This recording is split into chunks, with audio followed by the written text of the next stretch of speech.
Hoy, 16 de junio, se cumplen exactamente 40 años de la publicación del tercer y penúltimo disco de The Smiths, el clásico de Queen is Dead, La Reina está muerta. Bueno, acá no tengo el disco, tengo un Grandes Éxitos, tengo otro que me trajo mi amigo Tony Vera de Manchester, Louder Than Bombs, pero acá van a aparecer justamente la tapa del disco icónica, que quien aparece ahí es nada más y nada menos que uno de los grandes sex symbols del cine mundial, gran actor Alain Delon, que lo toman de una película, los Smith. Ahí está el fanatismo fundamentalmente de Morrissey por el cine, pero lo toman de una película llamada Los Insumisos, del año 1964, era muy joven Alain Delon, dirigida por Alain Cavalier, y de ahí justamente toman esa tapa icónica, que está moribundo Alain Delon, esa tapa medio marrón, verdosa. Para muchos el mejor disco de The Smith, con este alcanzan la cumbre. Todos los discos son buenos. Para Morrissey y Marr, el último fue el mejor, que paradójicamente fue el último. Cuando lo publicaron no sabían que iba a ser el último, pero ya había fricciones entre Marr, Morrissey, obviamente Andy Rourke, Mike Joyce, la base fundamental de Smith. Y bueno, y este trabajo que en un momento se iba a llamar Margaret on a Guillotine, o Margaret en la guillotina, un nombre muy directo, que luego fue una canción de Viva Hate, el primer disco solista de Morrissey, que es una crítica, no merece mucha... O sea, es una crítica sin vueltas a las políticas conservadoras, liberales extremas de Margaret Thatcher, la Dama de Hierro, un personaje para nosotros los argentinos nefasto, y bueno, para gran parte del pueblo británico también, como lo manifiesta acá Morrissey. Ese iba a ser el nombre, pero al final se volcaron por The Queen is Dead, pasaron de la primer ministra o ministro a la reina. The Queen is Dead no hace referencia específicamente a la señora esta, no sé cuántos años tenía, que era reina de Inglaterra. Eso sí que la pasan bien, bueno, lo tomó de un libro, o lo tomaron en realidad, de un capítulo de la novela Last Exit to Brooklyn, Última Salida a Brooklyn, de Hubert Selby Jr., de ahí toman el nombre. Fue grabado en 3 estudios diferentes: Rack en Londres, Jacobs en Farnham y Drone Studios en Manchester. Y también hay una cosa muy llamativa. Le mandó una postal, una carta en realidad, no existían los mails en ese momento, año 1986, le mandó una carta Morrissey, previo a la grabación del disco obviamente, a Linda McCartney, la esposa de Paul, que formó parte de Wings, el documental sobre Paul McCartney en esa época de Wings que está en Amazon, a pesar de algunas críticas, para mí es muy bueno. Muy bueno. Bueno, Linda aparece en el capítulo de Los Simpsons cuando Lisa se hace vegana, y Apu maravillosamente decía: yo fui considerado el quinto Beatles, ante la mirada incrédula de Paul y Linda. Pero bueno, Linda McCartney fue invitada a participar, a tocar los teclados en el tema Frankly Mr. Shankly, y declinó gentilmente. También, y siguiendo con una línea bitlesca, y esto lo comenta ya directamente Morrissey en su autobiografía, que recomiendo mucho. Acá Morrissey dice que el primer productor que se les ocurrió fue George Martin, ni más ni menos. Vamos a lo grande, el mítico productor de los Beatles. También declinó gentilmente la oferta, diciéndole, o por lo menos eso es lo que dice Morrissey, que George Martin quería ser recordado como el productor de los Beatles y nadie más. El segundo productor asociado también apuntaban bajo, Tony Visconti, nada más y nada menos que el mítico productor de David Bowie, de T-Rex. También, todos le como decimos acá en Argentina, le cortaron el rostro amablemente, le dijo que no. Y bueno, ante eso dijeron, vamos como hicimos el disco anterior, sigamos esa línea. Y bueno, y de ahí justamente decidieron lanzarse directamente a la producción ellos. Johnny Marr, Morrissey, ante estas negativas.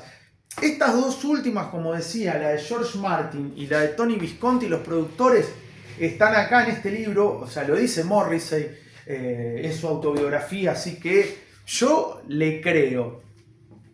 Siguiendo con esta autobiografía, bueno, antes, 10 canciones, acá hay clásicos como The Queen is Dead, obviamente, Big Mouth Strikes Again, I Know It's Over, There Is a Light That Never Goes Out, que es un clásico que se termina convirtiendo clásico no cuando sale, sino con el correr del tiempo, y The Boy with the Thorn in His Side, que es otro gran clásico, esas canciones con nombres kilométricos de Morrissey, aunque, aclaración fundamental, las letras no eran solamente de Morrissey, era la dupla Morrissey-Marr, y bueno, de ahí se conjuga toda la genialidad, que no sé qué hubiera pasado si no se encontraban estos dos muchachos.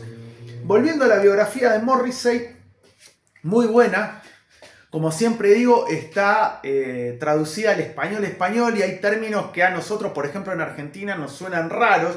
Hay otros que ya nos acostumbramos, como molar, cutre y otros. Pero bueno, cuando le da el segundo no, la segunda negativa que reciben de Tony Visconti, aquí dice Morrissey: libre para aullar de nuevo, me apresto a ello y grabamos The Queen is Dead como grabamos Meat is Murder, con Stephen Street dando sentido al conjunto. Johnny Marr se encuentra en la apoteosis de su grandeza. Es un aluvión de ideas y movimiento y eso fluye en cada uno de sus toques en el álbum. Los acordes son masticables y puras sangres, y es la actitud de planeo vertiginoso de Johnny la que guía a Andy y Mike, Andy Rourke y Mike Joyce. A pesar de que ahora me encuentro superado por el éxito de los Smith, no tenía ni idea de que alcanzaría tales proporciones. La enseñanza que queda profundamente grabada en mi alma es la misma. La música es siempre lo primero, por encima de abogados y contables, y de repente mi semblante es más audaz. También es eso, que es muy interesante acá lo que plantea Morrissey, que este disco, como se dice, bueno, comúnmente, el tercer disco es como la bisagra para un artista, que puede ser el despegue definitivo y consolidación o que la banda quede en el olvido. En este caso, obviamente, The Smith es una banda que iba constantemente creciendo, que nunca se ató a modas, al contrario, y ese es el gran legado, que lejos de volcarse a alguna moda pasajera, ellos hicieron la suya. Bueno, los Gallagher de Oasis lo citan como gran influencia. No sé si hubiera existido la movida Manchester sin The Smith. Es una banda clave en la historia del rock y que tiene la independencia a través del sello Rough Trade, que lo solventaba y lo hacía patente. Pero el tema de volverte famoso, no del día a la noche, pero se convirtió en un personaje público. Cada cosa que decía Morrissey se replicaba en los semanarios musicales, New Musical Express, Sounds, por ejemplo, o en la tele, en la radio, y bueno, los videos rotaban en MTV y se convirtieron en figuras absolutamente públicas, fundamentalmente Johnny Marr y fundamentalmente Stephen Patrick Morrissey, que acá aparece, fíjense, era chiquitito así, ya pintaba para estrella este muchachito. Pero bueno, este disco es clave en la historia del rock, marca el penúltimo escalón, el penúltimo peldaño de Smith antes de su disolución. Ya sabemos, en 1988 Morrissey comienza su prolífica carrera con Viva Hate y Sweathead, rapado como se lo conoció en Argentina como primer gran éxito solista de Morrissey, que fue más exitoso que los temas de Smith. Y Johnny Marr Es un personaje para mí, un grandísimo músico que ha estado en algunas bandas, pero que es la base, la gasolina necesaria para que la poesía de este señor pudiera expandirse y obviamente sin olvidar también a Andy Rourke y a Mike Joyce. Pero bueno, este disco, que en realidad va a aparecer por ahí las fotitos, fue crucial en la historia de The Smiths. No se sabía, o sea, se sabía de las internas, pero nunca se pensó que iba a ser el penúltimo. Iban sacando un disco por año aproximadamente, lo cual es una locura, y uno mejor que el otro. Pero The Queen is Dead está cumpliendo 40 años, me gustaría que comentes qué representa ese disco para vos, cuándo lo escuchaste, lo tenés en CD, en vinilo, en cassette. No vale lo virtual, sí. ¿Cómo lo tenés? ¿Tenés alguna remera? Yo tengo esta que me regaló mi prima Virginia, siempre lo digo, que me encanta.